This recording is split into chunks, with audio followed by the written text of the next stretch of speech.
Might actually. So I've always come to just acknowledge and accept that my clients probably know more than I do in some aspect. They've done more research about the houses, or they're more interested in what they're more knowledgeable about Always what they're come to interested in. But when it just comes down to acknowledge it, like and I know more about the process and how to get them out of tough situations, and that's where the value comes in.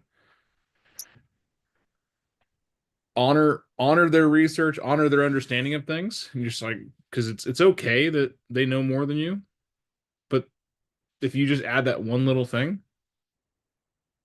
boom. So one of my favorite deals I've ever done was with another agent. Like she was retired, moved to Tucson, wanted to buy a house, and she's like, "This is the house I want to buy. This is what I want to do." And like she had the entire thing wrapped out, and then I asked her a simple question that turned out to save her about $25,000, and she was like, "I didn't even think about that." And that simple question was, "Why do you want to pay that much?" And she's like, "Well, I didn't even think about it because she's so used to being an agent. She didn't even think about, you know, when she was consumer side of things. I mean, things change. What do you feel comfortable paying? What do you want to do?" She handled everything else. Everything else.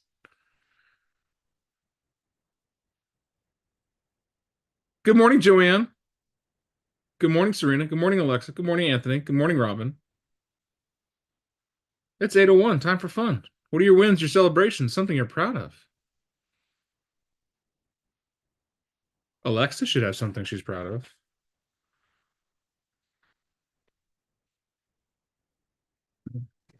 Okay, okay. I submitted my first offer last night on a home.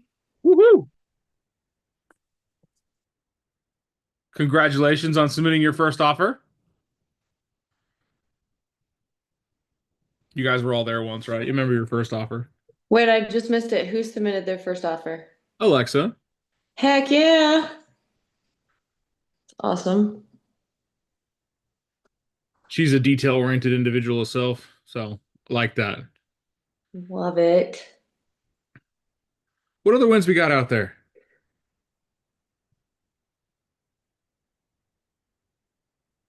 I wasn't gonna go door knocking yesterday because it was raining, but I was gonna feel guilty if I didn't, but I got two listing leads out of it. So There you go. Hell yeah. That's awesome. Congrats. Gracie, was that in a neighborhood like that you're not supposed to solicit in, or was it just open? yeah, no, you could, I mean, there's always people with like no soliciting signs, but it's not like a The neighborhood whole neighborhood. yeah, I think there's only a few in San Diego, like La Jolla. I mean, actually, that's pretty much the only one I know. Okay.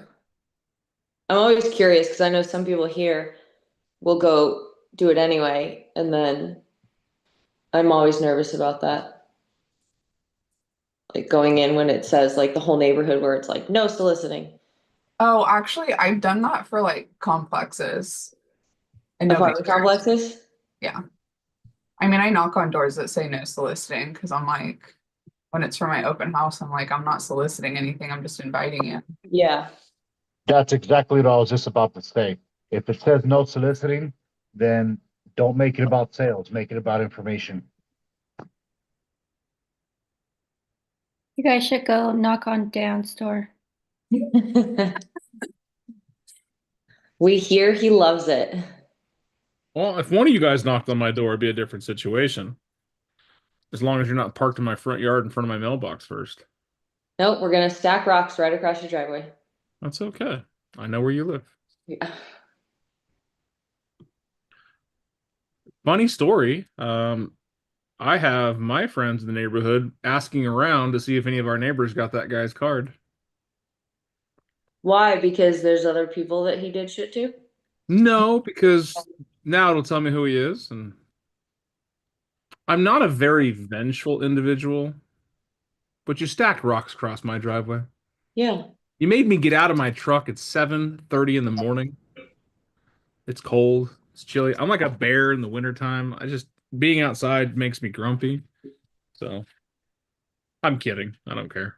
I think it's funny. It's gonna be a long lasting joke for a long time. So new study shows that when you get kicked out of somebody's front door and you stack rocks across their driveway, it increases your chance of reconnecting with that person tenfold. So other wins. Come on now, be feral. It's Friday. Something you're super celebratory about. I mean, me and Jessica have just been freaking killing it at open houses lately. No big deal, you know. Yeah, she told me that when we started. Her and I had a quiet chat by ourselves with Joanne listening in the background Oh, that's good. right before the call started. So it was very good. She's excited. She says Yeah. you're teaching her all the wrong things in the best ways. So Perfect. Good. I think open house. You guys aren't doing open houses. It's one of the best ways to connect with your market, but it gives you a lot of opportunity to do social media stuff as well as the highest likelihood a live lead is going to walk in. I love it. I love it. All right. Sounds like you guys are pilling out of your wins. Not that it's a bad thing, but it's Friday. I need to get our finance guys back. I miss having some finance conversations, but they're all too busy for us. Yeah, those were good.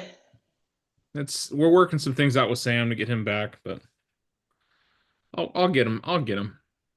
Maybe next week I'll try to see if Sam or somebody can run the Friday call because I will be out of commission for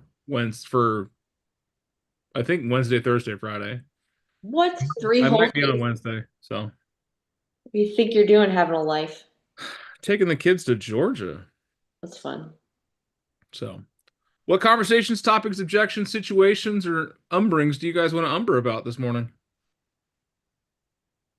Let's talk about what you said you're going to talk about today. The 4 ways of Yeah. making money in real estate or Yeah. with real estate. Don't say anything wrong in front of Jessica. Her mind is like, she doesn't forget anything. I know. I've been thinking about it last night. I'm trying to make some money. Well, yeah, you can make money in real estate all over the place, but when it comes to owning real estate, the 4 ways of making money. Can we guess what the first one is? Cash Selling flow. real estate. Oh, is that Gracie? Selling real estate. Okay, well, there's one. But that's not owning real estate. When you're selling real estate, it's not owning real estate. 4 ways to make money owning real estate is what you're Yeah. saying. 4 ways to Oh. make money with real estate. I Cash actually had flow. a conversation yesterday with somebody. So cash And flow, that's actually investing? the 4th reason. Investing. Investing would be cash flow, right? You really can't consider your main property an investment property because it's not cash flowing. It's actually cash negative because you're paying for it. So What do you- income, revenue, like income, any profits above what you're. Which would be considered cash flow. Yeah, Again, okay. we're Appreciation. looking at this. We're still on the 4th sec, so the 4th set of it is the cash flow. We got to think about some other things. Owning real estate. Depreciation There's just one. Appreciation, first and foremost. and depreciation. Can't Tax depreciate. depreciation. Yeah, you whatever- can't- You know what yeah, I'm you- saying. Tax, right. Tax sheltering, not tax avoidance. Don't avoid taxes because that's how you get shiny little handcuffs, shiny connected bracelets. But the first one is appreciation. Because even though the market goes up and down, if you hold real estate long enough, the value will always be in a positive. I want to say always because you never know what's going to happen next year. But in the last 70 years of recorded history, if you held a house longer than 10 years, the value rebounded back to a positive place. Because I'm saying that if you bought a house in 2007, 2008, when the market completely bellied, if you sold that house in 2018 and 2019, you made quite a bit of money 10 years later. So first and foremost is appreciation. What else?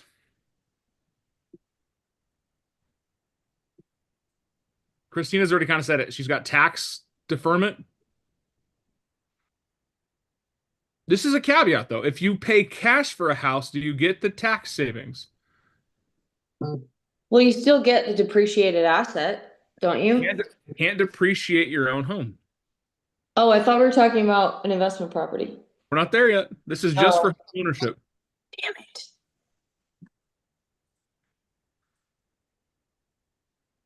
But taxes, right? If you've got a mortgage on the house, and a lot of people don't have the cash to pay it off, which is fine. And if they do pay the cash, it's better to pay the house off in cash than it is to try to sell them the story of, well, you can just write off your interest. Well, most of us are going to finance a home. And when the mortgage interest comes to bear every year, we get to write that interest directly off of our income. So let's say it's $10,000 in mortgage interest. You get to write off $10,000 of your income. Now, that's not dollar for dollar tax savings, but if you're in a 30% tax bracket and you wrote off $10,000 of your income, how much money did you save that year? You guys never thought you'd do word problems outside of school, did you? This is too early for mathing. No, it's never too early for mathing. $3,000. So that's a $3,000 savings every single year. And it's probably it'll go down over time because your interest will wane, but then you've got more equity. So let's say that first year you're saving $3,000. That's $250 a month. We can also levy that against someone's finances. Well, I can't afford that. I'm renting right now for $1,800 a month. And if I buy a house, it's going to cost me $2,000 a month.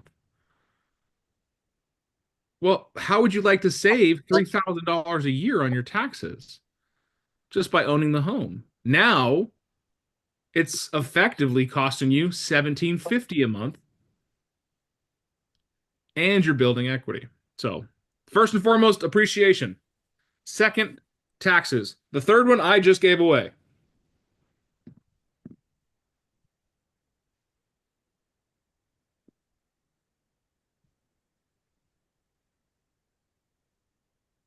Where's Jessica? Remember, what did he say? Right? Debt buy down, also known as equity. Every month that a mortgage payment is made, what do you now have? More equity. More equity. Do you get that from renting? No. No. Do you get to write off the interest for equity? Or No. write off the interest on renting? No. Do you get the appreciation from renting? No. No. So just saying, I kind of want to point this out. That there's ways to make money in real estate beyond investment. Now, the fourth way is what you guys all jump to, and that's owning an investment property so you can have cash flow. What's cool about the cash flow is if you're in a positive cash flow, a dollar positive, what also are you getting?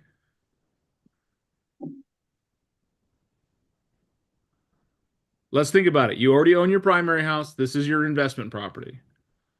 You're getting cash flow. What else? Are you getting appreciation? Mm-hmm. Are you getting tax savings? Yes. Are you getting debt buy down? Yes. And now we get to factor in depreciation. Finally. Finally, which is a structured way that you get to write off the value of your home depreciating over a 20-year period or a 27-year period, depending on the style of home. Talk to your CPAs about that. More tax savings. Plus, someone else is helping you buy down your mortgage. Now, I don't want you to feel ashamed because you're renting and this is, oh, I'm wasting my money. No, there's a position in place. Sometimes it doesn't make sense right now to buy and if you're in a position to buy and you can, great. But right now, you can rent a house cheaper than you can own it.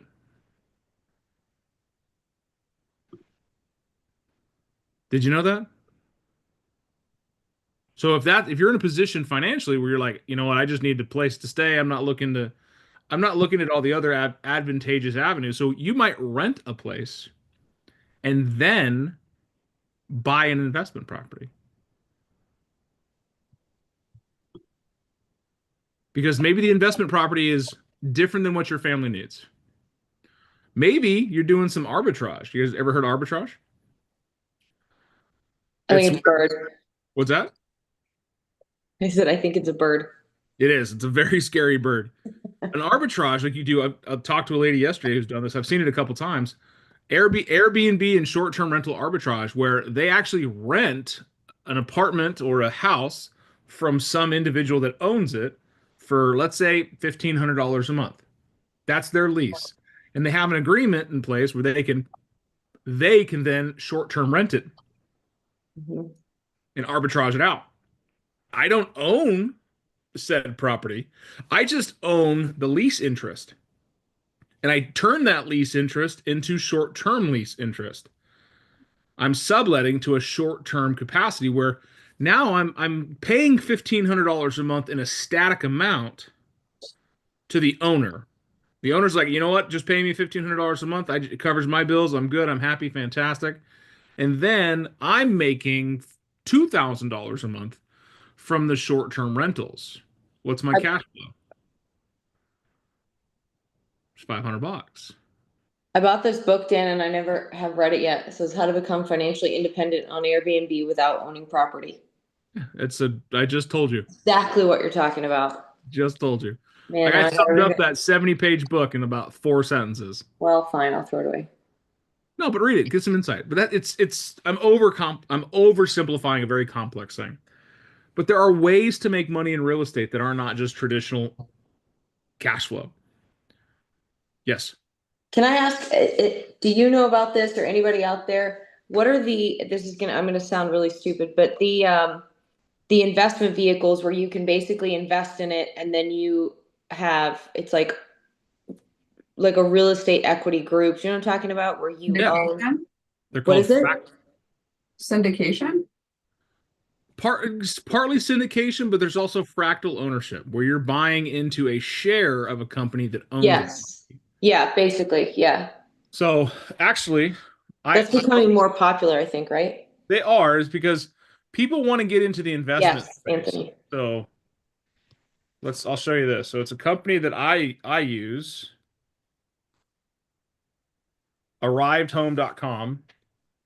Really, computer?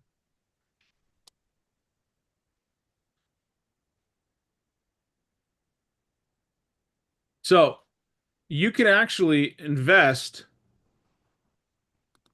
in all of these houses. So this is a company called Arrived, where you can buy into all of these houses. These are mostly a couple years old or new build houses that this company is already buying. They're under contract. And what they do is they'll get investors.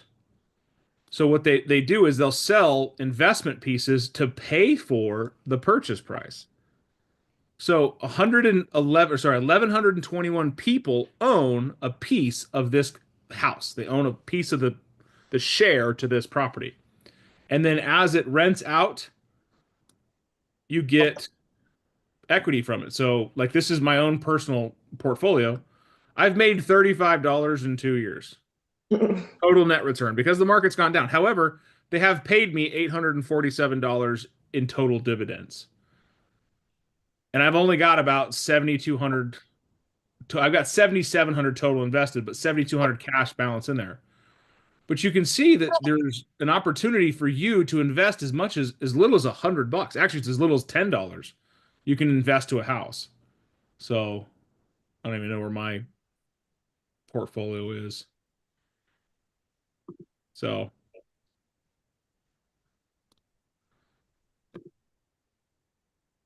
I don't even know where it's at. Well, they've changed the website since I've logged in last. It's been a while since I've logged into it because it's money I just kind of let sit there.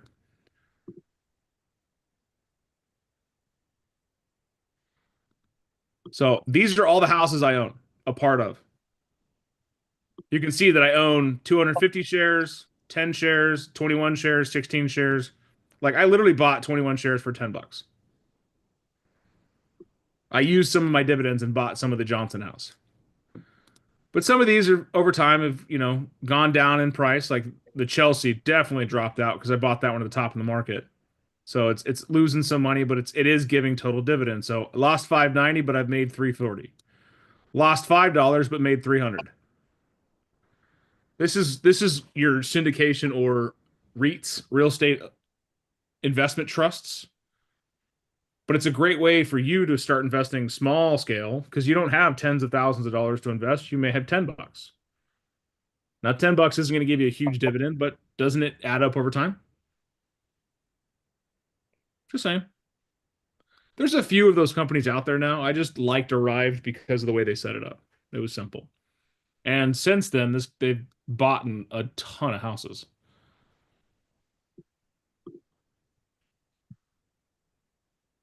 Now Christina's on their website. I wrote it down. Me too.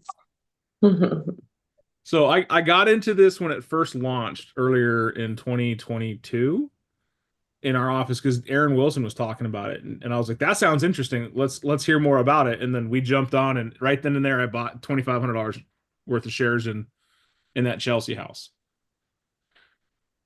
which was okay, great. I've owned it for 35 months, almost 3 years now. So it'll be April, it'll be 3 years. I'm thinking about selling all of these, take that $7,000 and put it in the S&P index fund because if you guys don't know, the stock market's gone down. Right. And if it's gone down, you can buy things cheap because is it going to stay down? No. Probably not. I mean, Bitcoin's at 80. It was at 109. I mean, that's 20% change. It's not likely to stay down too far. But that's the thing is it gives you opportunities.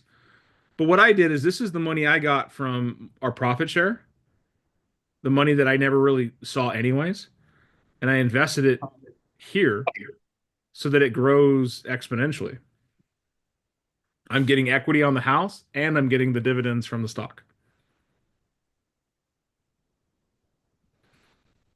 There's a great book. It's called The Richest Man in Babylon. It's a story fable type thing. It talks about the richest man in Babylon and understanding how money works. When you can grasp how to make money work for you instead of you working for money, you will unlock a lot of potential. It took my dad 70 years to realize that. Now, my dad puts $5,000 into CD for 18 months and comes out with $7,500. And then he uses that $2,500 to buy something that he wants instead of just spending the money. He still has his initial $5,000 investment, but now he has that $2,500 in profit he gets to use for whatever he wants. Understanding how to make money in real estate will allow you to have conversations with your buyers and show them, hey, there's a potential here. Yeah, I know you're going up in X amount of dollars per month because over your rent to your mortgage, but then you get this, and this on top of it that overall makes it less. Isn't that an easy conversation if you can break down that you're going to save them $250 a month on their mortgage payment or because of the interest rate from their mortgage? A lot of buyers don't understand that. So find yourself a good lender that can talk about it and showcase the potential, plus the equity. Well, Dan, you just showed us that in the last 3 years you've lost money on those houses. You're right, I have. It was a gamble. But 3 years ago, what was that of the market? Were we at the bottom of the market or the top of the market? Top, and you haven't lost anything until you sell them, so you are okay. I was getting there next. I was like, but then I said, if I hold these houses over the next 10 years, what do you think is going to happen to the value? Do you think I'll make my money back plus the dividends? That's why Jim said it the other day is don't wait to buy real estate and wait. Yeah, I've got $7,500 of my hard-earned money in an account that I can't do anything with, and it's just slowly, it makes me like $25 a month. Not a huge cash investment. But in 5, 6, 7 years from now, when I'm total investment into 10 years, what is that going to look like? If I keep reinvesting all of my dividends, money I never pull out, money I never look at. There's a great theory out there. It's called the rule of compounding. It's also a good book, the compounding effect. When you do something, small increments over time, and you consistently do those small increments over time, they compound. You ever heard the question, would you rather have $5 million now or a penny that doubles every day for 30 days? Penny. Right? Most kids are like, oh, I'll take the $5 million. But who hasn't seen that exercise? Who doesn't know what I'm talking about? Come on now. Who's on their website doing something completely different and not listening? Thank you, Joanne, for being honest. No, I've heard of that. But the law of compounding interest, right? Now, if we look at compounding, is I've got 4 ways of making money. They compound. I've got equity. So I've got my appreciation, my taxes, my equity, and cash flow. There's 4 different ways of making money. It stacks on itself, compounds. Audrey, you came off mute. What do you got? No, I was just trying to fix my phone. I tried to fix my my camera on my computer, but it's not working. So I'm here. So I'm going to show you guys. We're going to do this. It's real fun. It's real fast. Can you see my calculator? Yep. So we got a penny, right? 1 penny. We're going to double it. So day 1, day 2, 3, 4, 5, 6, 7, 8, 9, 10. 10 days in, we got $10. What did we start with? 1 penny. It's a 1,000% return. Okay. Day 11, 12, 13, 14, 15, 16, 17, 18, 19, 20.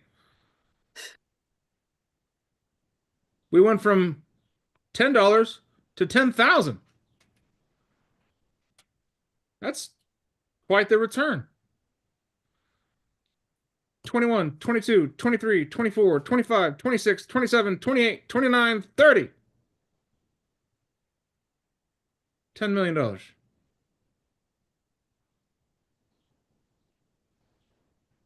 I don't know about you, but I'd rather have $10 million than $5 million. Isn't that a crazy experiment? Yeah, I would love to find an investment that doubled every day. I'd throw all my money at it. What I hope that we're exposing to you guys right now is there's an opportunity to make money for you. There's also an opportunity for your clients.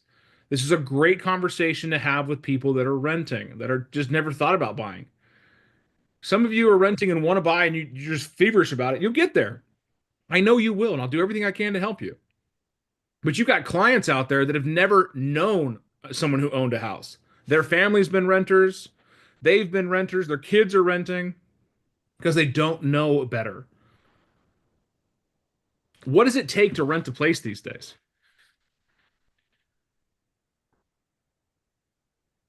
First month, last month, and current month. I mean, Like security deposit, right? At first and last month. So what's the average rent? $1,800? 1,900, yeah. So we got first month's 1,800 plus last month's 1,800 plus 1 month's 1,800. It's $5,400. $5,400 in a down payment on an FHA loan is $154,000 purchase price.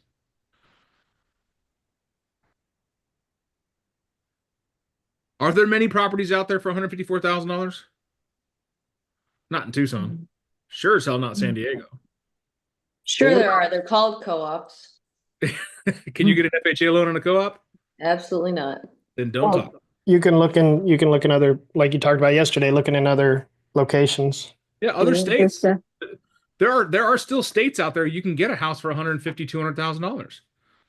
I had a seller here sell a house on the corner of Broadway and Kolb, right next to a dealership, for $235,000. We're talking not the most desirable house Mhm. on the not most desirable street next to a not desirable dealership. 3-bedroom, 1 bath. Not exactly desirable for a family. They then took that $200,000 after they paid off their other stuff, went to Tennessee. They are in Jackson's Pit, left shoulder, Tennessee. I don't even know. It's just out in the middle of boondocks plus some. You drive past BFE, you hang a right, you go 10 more minutes. They bought a 10-acre ranch. 4-bedroom, 2 bath, needs a little bit of work for $250,000. Mm-hmm. You shut up, lady. My wife's over here. I want a vacation home in Tennessee. You won't buy me one. I got one for you. My mom's selling a property, 9 acres. Ready for horses. What was that? I said, I got one for you. It's in Tennessee. It's 9 acres. Ready for Where- horses. Where in Tennessee? Centerville. See, there you go. I don't even know where that's at. It might be affordable. But no, she wants to live in Nashville. Yeah, that's an hour outside of Nashville. I got you, Jess. Don't worry about it. There you go. No Memphis. No, it's Middle Tennessee. So, but here's the thing. You can have buyers that are looking, and if Arizona doesn't work, talk to them. Guys, there's opportunities elsewhere. Investments. Do you need to own a house in the city you live in? No. So, I love having these conversations because people grow into the conversations you have around them. I fully do believe that. And I want to have more conversations around home ownership, investments, opportunities for growth and development because each and every one of you deserve to have a bigger life. Yeah, what about 1031 exchange? Did you mention that? I knew you gonna ask some dumb question like that at the end of the call. No. I was waiting for 1031 you to exchanges. talk about that. We a minute over, Audra. You ain't Gracie. You can't ask those questions. No, we didn't talk about 1031 exchanges because you don't own the property yet. Why would we talk about you selling it? Okay. A 1031 exchange, Audra, is being able to sell a property and defer the tax impingement Mhm. when you buy the next one, right? Because you're selling a house for $300,000 and not paying taxes on the gains because you're rolling that investment into another property of at least 300,000 or more, and you're just kicking your tax burden down the road. But you can't have lived in it for 2 years and you can't live in the next one for 2 years. Investment properties only. This is investment properties only. Has And to be we- investment property. I can help my investors learn about that, right? You can go take a 1031 exchange class yourself and invite your investors to it. Okay. And I recommend you do so. Okay. All right, guys. Have a great weekend. Go do something cool. You. Every one of you getting a contract under contract this weekend. Every one of you. I'm saying it. Put it out there. Escrows for everybody. It's like Oprah. You get an escrow. You get an escrow. You get an escrow.